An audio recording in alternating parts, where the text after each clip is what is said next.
kwa, iste, ginday, kayan tamay sa nga puon, tapos parutong gagigyan, tapos ako nga na makaaga, matinago, si abuno. Kukuat tutuwa kasi alalis ko naman matutukan ti danom na mapag-uot.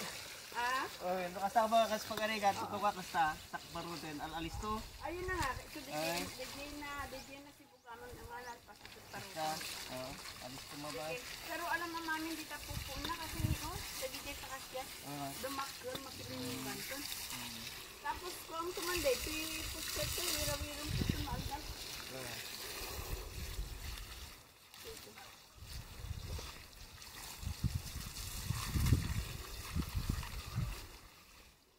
No, adada plastic ang madalapos yung pakipidot yung payon no ko Unungan nyo in one place, tapos mamimpin sana maikat.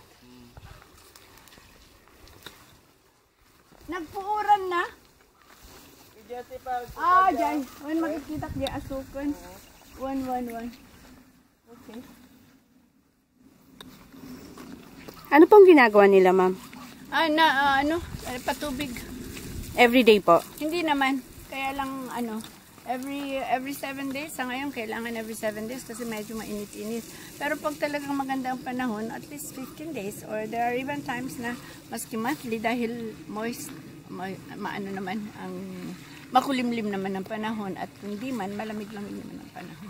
So hindi talaga sila malakas sa tubig yung dragon fruit? Hindi. So talagang swak siya dito na panahon natin? Oo.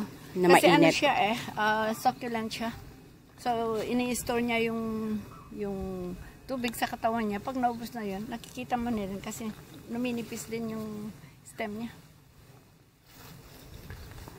Everyday po, nalilibot niyo po to lahat? Ay, hindi. Siguro part by part, kung saan yung pinapagawa ko doon din ako tumututok. Pag times na kailangan na I really have to make a quick drop dun sa mga areas, let's say, dun sa pinakamalayo din, sumasakay na lang ako. Kasi with all the quick rounds that I make, napapagod na rin ako minsan. Pero at least na-monitor nyo pa rin po yung quality. That is one thing that nakatutok ako talaga doon. Kasi kailangan So, by ngayon po, hindi pa po niya season?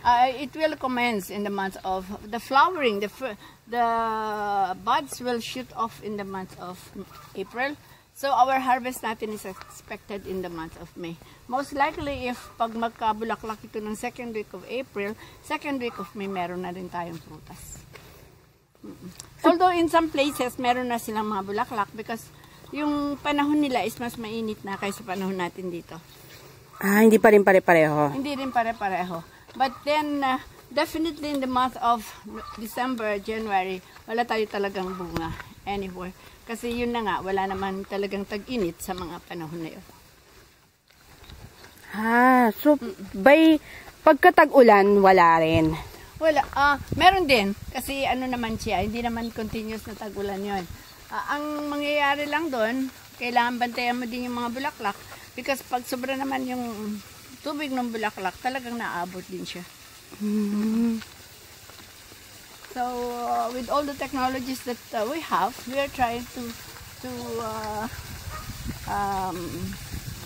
yung bang sinosustain, minamaintain namin na if possible, may abortion man, hindi ganun kataas. So modern na po ba yung way ninyo? Hindi pa naman? Well, in a way, yes. In a way, yes.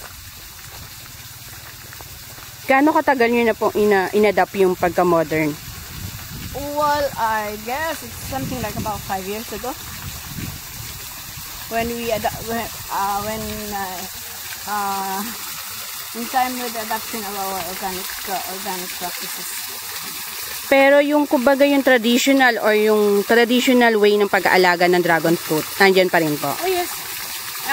You cannot really separate them yung traditional mo at saka yung modern mo kasi complementary din yun. Kumbaga, lalo na dun sa mga farmers natin na talagang medyo ano pa rin, they still have to, parang process din nila na mag-experiment So they try it on the traditional, and then probably we can introduce to them kung ano pa yung mga modern techniques or technologies or yung mga new sharing na nakukuha din namin sa iba't ibang growers, because we exchange ideas with all the growers. Pero hindi po ba nakaka-apekto sa mga farmers natin yung technology? No. As a matter of fact, it will improve their harvest.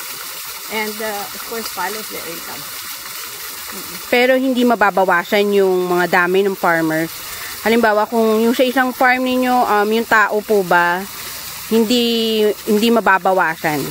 No. As a matter of fact, we are increasing. The number of growers are increasing because of the increase in demand. Ah, okay.